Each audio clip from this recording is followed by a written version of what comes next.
আসসালামু আলাইকুম, সকলকে স্বাগতম ওয়ার্ডপ্রেস বেসিক টু অ্যাডভান্স সিরিজের তৃতীয় পর্বে। এই পর্বে আমরা ডোমেইন এবং হোস্টিংয়ের বেসিক কনসেপ্ট জানব, ডোমেইন এবং হোস্টিং কিভাবে কাজ করে জানব, এবং ডোমেইন এবং হোস্টিংগুলো কোথা থেকে কিনে আমরা আমাদের লাইভ ওয়েবসাইট বানাতে পারবো সে সম্পর্কে আমরা ধারণা নেব। ডোমেইন হলো ইন্টারনেটের এমন একটা অংশ যা ওয়েবসাইট বা ইমেইল সার্ভিসটাকে শনাক্ত করতে ব্যবহার করা হয়। এইটি মূলত একটি ইউনিক নাম হতে হয়, যা হচ্ছে আইপি অ্যাড্রেসের পরিবর্তে ব্যবহার করা হয়, যাতে আমরা যারা ইউজাররা আছি তারা খুব সহজেই নিজের ওয়েবসাইটটাকে খুঁজে পাই। যেমন ধরেন, আমরা যদি www.google.com সার্চ দিই, আমরা কিন্তু গুগলের ওয়েবসাইটটাকে পাবো।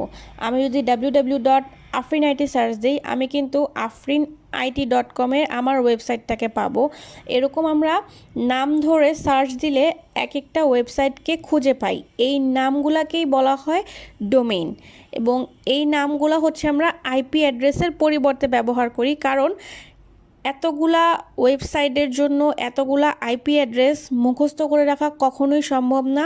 সো ইউজারের সুবিধার জন্য আমরা আইপি অ্যাড্রেসগুলোকে কনভার্টেড করে আমরা ডোমেইন হিসেবে দেখতে পাই, এবং ডোমেইনকে সার্চ করলেই আমরা আমাদের ওয়েবসাইটগুলা খুঁজে পাই। সো ডোমেইনটা কি? ডোমেইনটা হচ্ছে একটা নাম, সহজ ভাষায় বলতে।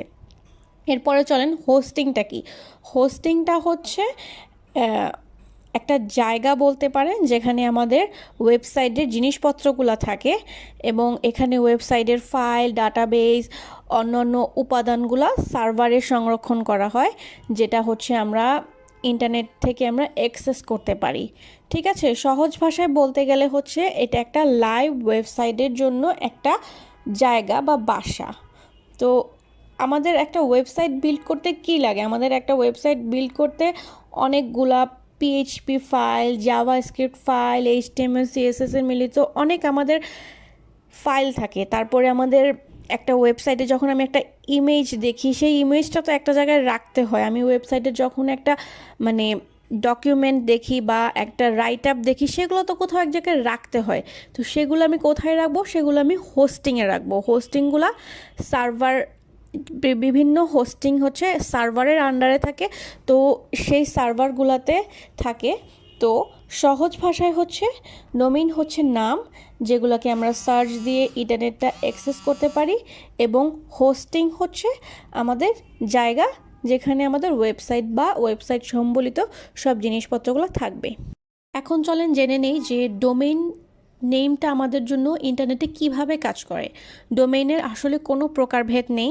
আপনি আপনার ইচ্ছা অনুযায়ী যে কোনো কোম্পানিতে একটা ডোমেইনের জন্য রেজিস্টার করতে পারেন, এবং এরপরে তারা আপনাকে ডোমেইন প্রোভাইড করবে।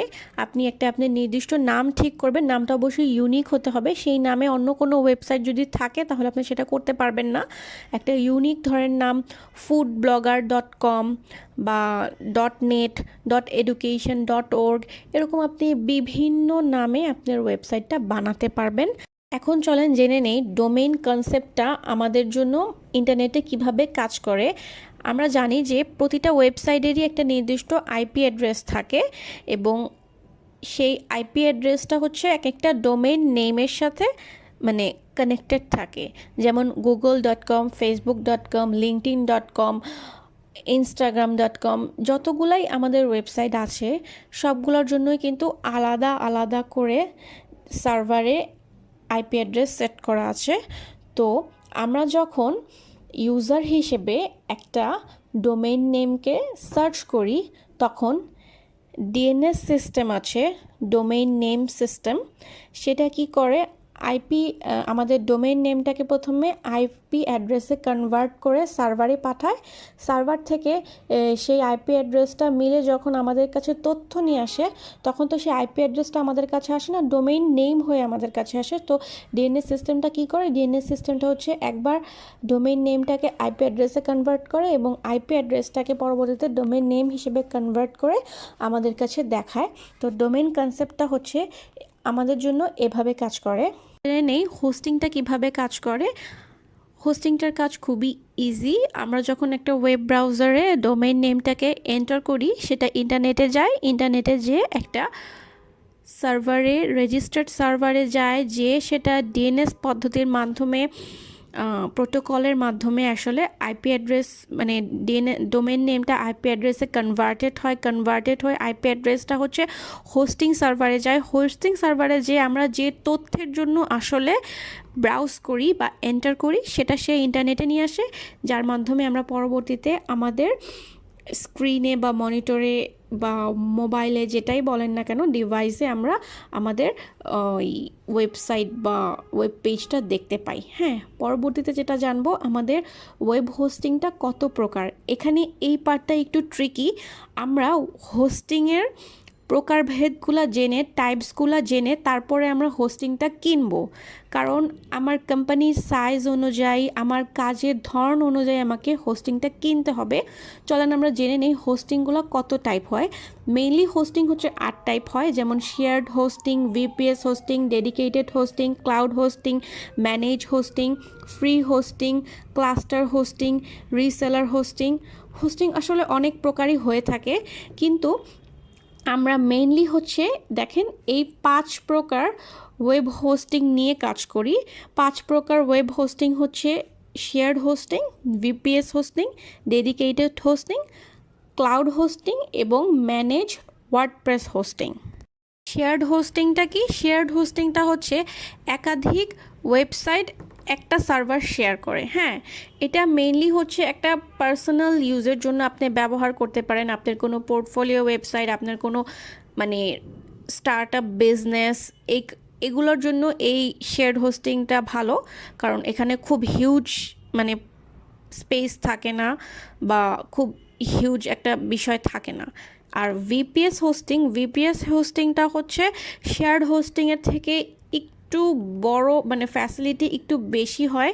আপনারা যারা হচ্ছে এই মাঝারি আকারের মানে ব্যবসা করেন, অনেক বড় বিজনেস না, ধরেন স্টার্ট আপ হয়েছে 5-6 মাস, অথবা আপনি একজন পোর্টফোলিও ওয়েবসাইট বানাতে চাচ্ছেন আপনার ফ্রিল্যান্সিং অথবা কাজের জন্য, আপনি হয়তো অনেক দিন ধরে কাজ করেন, মানে ভিপিএস হোস্টিংটা হচ্ছে শেয়ার্ড হোস্টিং থেকে একটু বেশি ফ্যাসিলিটিস পাবেন। হ্যাঁ, আর ডেডিকেটেড হোস্টিংটা একটু মানে সার্ভারের স্পেস বেশি থাকে, তারপরে এটার স্পিড বেশি থাকে। সাধারণত বড় বড় বিগ কোম্পানিগুলো আছে যারা, তারা হচ্ছে ডেডিকেটেড হোস্টিংটা ব্যবহার করে। ক্লাউড হোস্টিংটা তো আরও বেশি বিগ। ক্লাউড হোস্টিংটাকে আপনাকে স্পেস বেশি দেয়, পারফরমেন্স বেশি থাকে। আপনাদের যাদের big big company as like Amazon বা হচ্ছে দারাজ, এগুলোর মতো বড় বড় কোম্পানিরা হচ্ছে ক্লাউড হোস্টিং ব্যবহার করে। ওয়ার্ডপ্রেস হোস্টিংটা হচ্ছে তাদের জন্য যারা হচ্ছে সেখান থেকে আপনারা হোস্টিং কিনবেন, ডোমেইন কিনবেন এবং সেভাবেই ওয়েবসাইটটাকে চালাবেন। চলেন আমরা দেখে আসি wordpress.com থেকে ওয়ার্ডপ্রেসের হোস্টিংয়ের প্রাইসিংগুলো। দেখেন আমার উপরের ইউআরএলটা দেখেন, wordpress.com/pricing/। আপনারা এই ইউআরএল লিখে এন্টার দিলে আমার মতো এরকম হোস্টিংয়ের প্রাইসটা চলে আসবে। হ্যাঁ, এখানে দেখেন প্রাইসিংয়ের বিভিন্ন লিস্ট আছে। Personal list $4, premium list $8, business list $25, commerce list ও কমার্স লিস্ট যেটা $45 এবং এন্টারপ্রাইজ লিস্ট হচ্ছে $25,000। হ্যাঁ, এখানে আপনি হোস্টিংটা কেনার যে ট্রিক্সটা সেটা হচ্ছে যে এক একটা হোস্টিং প্যাকেজের আন্ডারে আমি কি কি পাচ্ছি সেগুলো দেখা। হ্যাঁ, এখানে দেখেন পার্সোনাল হোস্টিং বা যে কোনো হোস্টিংয়ে বলেন, সব থেকে ভালো ব্যাপার হচ্ছে ওরা একটা 1 ইয়ারের জন্য ডোমেইন ফ্রি দিচ্ছে। এছাড়া হচ্ছে পার্সোনাল হোস্টিংয়ে দিচ্ছে 6 GB storage, unlimited page post, user visitors, তারপরে dozens of premium themes support. তারপরে হচ্ছে প্রিমিয়ামে দিচ্ছে হচ্ছে 13 GB স্টোরেজ, বিজনেসে দিচ্ছে হচ্ছে 50 GB স্টোরেজ, ও কমার্সও দিচ্ছে 50 GB স্টোরেজ। কিন্তু এটার সাথে সাথে ও কমার্সে আপনি কিছু ফিচার্সগুলো বেশি পাবেন, ঠিক আছে? যেমন SFTP, SH, তারপর WP, CLI, গিট কমেন্টস, অনেক কিছু বেশি পাবেন। GitHub ডিপ্লয়মেন্টস, অনেক কিছুই আপনি বেশি পাবেন। বিভিন্ন রকমের কোড অ্যাকচুয়ালি অ্যাড করতে পারবেন।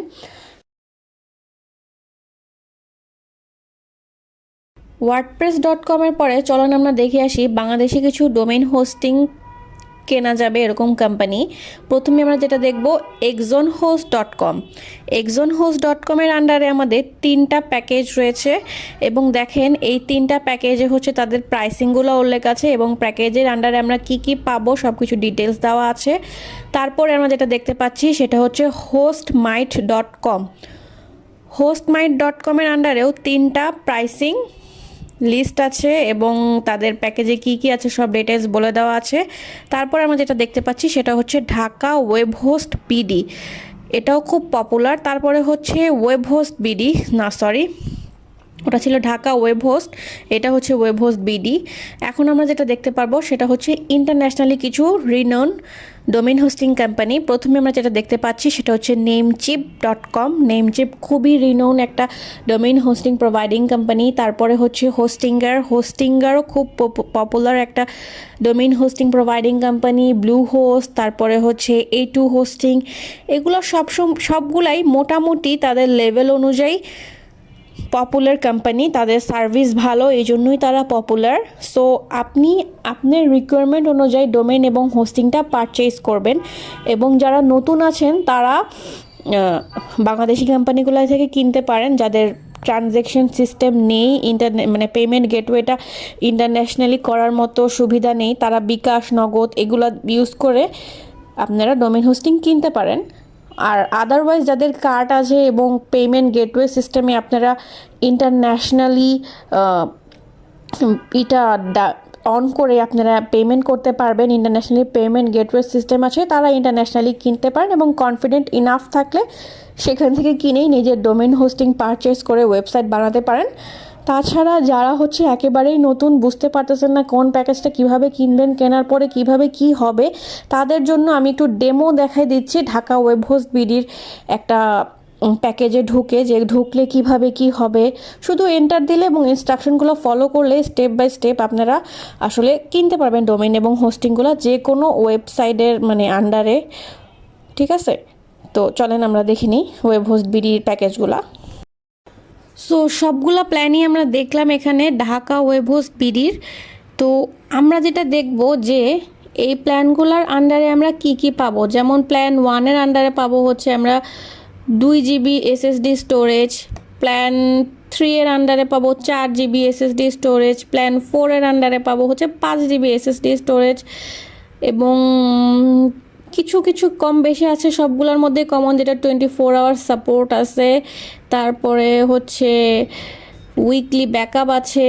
তারপরে এটা হচ্ছে 2টা ওয়েবসাইট দিবে প্ল্যান 1, প্ল্যান 3 দিবে হচ্ছে 4টা ওয়েব হোস্টিং এবং প্ল্যান 2 দিবে হচ্ছে 3টা ওয়েব হোস্টিং, প্ল্যান 5 দিবে হচ্ছে 5টা ওয়েব হোস্টিং। এরকম বিভিন্ন কোম্পানিগুলো কিন্তু বিভিন্নভাবে আমাদেরকে অ্যাকচুয়ালি হোস্টিংয়ের অফারগুলো, মানে হোস্টিংয়ের আন্ডারে আমরা কি কি সার্ভিস পাবো সেগুলো আমাদেরকে বলে থাকে।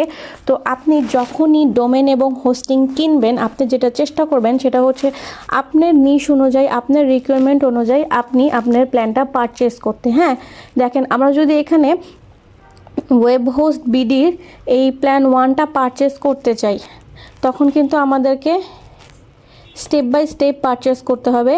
আমি পারচেস করব না এখানে, কারণ আমার অলরেডি ডোমেন কেনা আছে। দেখেন আমার কিন্তু afrinit.com এটা কিন্তু আমার কেনা অলরেডি আছে, মানে এই ইউনিক নেমে আমার কিন্তু একটা ওয়েবসাইট আছে। দেখেন এই নেমে যদি আমি ওয়েবসাইট কিনতে চাই তাহলে আমাকে ওয়েব হোস্ট বিডি কী বলে, দেখেন afrinit.com ইজ আনঅ্যাভেলেবেল। তো আমাকে বাই afrinit.com, আফরিন আইটি একটা স্ল্যাশ দিয়ে করতে বলতেছে, afrin.it.org নিতে বলতেছে, afrinit.net নিতে বলতেছে। সো এইভাবে আমরা ধরেন যদি একটা অ্যাড টু কার্ট দেই, এভাবে আমাদের কার্টে চলে যাবে। কার্টে চলে যাওয়ার পরে আমরা এটাকে এই যে ভিউ কার্টে গেলাম, ধরেন ভিউ কার্টে গেলে এই যে পেমেন্ট হচ্ছে 1550 টাকা। ঠিক আছে, এইভাবে আমরা চেক আউট করে কিন্তু পেমেন্ট করতে পারবো। আমি এটা কিনবো না, কারণ আমার অলরেডি ডোমেইন হোস্টিং কেনা আছে, আমি ওগুলোতেই কাজ করি। কিন্তু আপনারা যারা কিনতে চান এবং কিনে ওয়েবসাইট, লাইভ ওয়েবসাইট বানাতে চান, আপনারা এভাবে কিনতে পারেন। তাই আমি আপনাদেরকে এভাবে দেখালাম। আপনারা যারা বিগিনার আছেন তাদের জন্য আমার এই সাজেশন যে আপনারা বাংলাদেশি যে ওয়েব মানে হোস্টিং প্রোভাইডারগুলো আছে, ডোমেইন এবং হোস্টিং প্রোভাইডার, তাদের কাছ থেকে আপনারা কিনেন। কারণ এখানের সুবিধা হচ্ছে আপনি 24 আওয়ার্স ফোনে কথা বলতে পারবেন, মেসেজ মেইলিং যেভাবেই করেন আপনাদের মানে সাপোর্টিংটা আপনার জন্য ভালো, ফ্লেক্সিবল। আদারওয়াইজ আপনি যদি ইন্টারন্যাশনালি যে নেমশিপ আছে, ব্লু হোস্ট আছে, ওগুলো থেকেও কিনে আপনি করতে পারেন। এক্ষেত্রে আপনার মানে পেমেন্ট গেটওয়েটা মানে টাকা পে করার ওয়েটা অবশ্যই ইন্টারন্যাশনাল আপনার একটা কার্ড থাকতে হবে। সো যারা নিউবি আছেন তাদের জন্য সাজেস্ট করব দেশি যে ওয়েব হোস্টিং প্রোভাইডারগুলো আছে তাদের থেকে নেওয়ার, আর যারা অ্যাডভান্স লেভেলে পারেন তারা সেভাবেই ম্যানেজ করবেন। সর্বশেষে ইন শর্টে যদি আমি বলতে চাই তাহলে ডোমেইন হলো কোনো বাসার একটা অ্যাড্রেস, হোস্টিং হলো একটা ওয়েবসাইটের বাসা, এবং ডিএনএস হলো এমন একটা সিস্টেম যেটা আমাদেরকে ডোমেইন নেম দিয়ে বাসা খুঁজে পেতে সাহায্য করে। এবং এই ডোমেইন হোস্টিং এবং এদের কাজের ডিসক্রিপশন নিয়েই ছিল আমাদের আজকের এই সেশন। আজকের জন্য এতটুকুই, ধন্যবাদ। পরবর্তীতে ওয়ার্ডপ্রেস নিয়ে বিস্তারিত আরও জানতে চোখ রাখুন আমাদের পরবর্তী পর্বগুলোতে।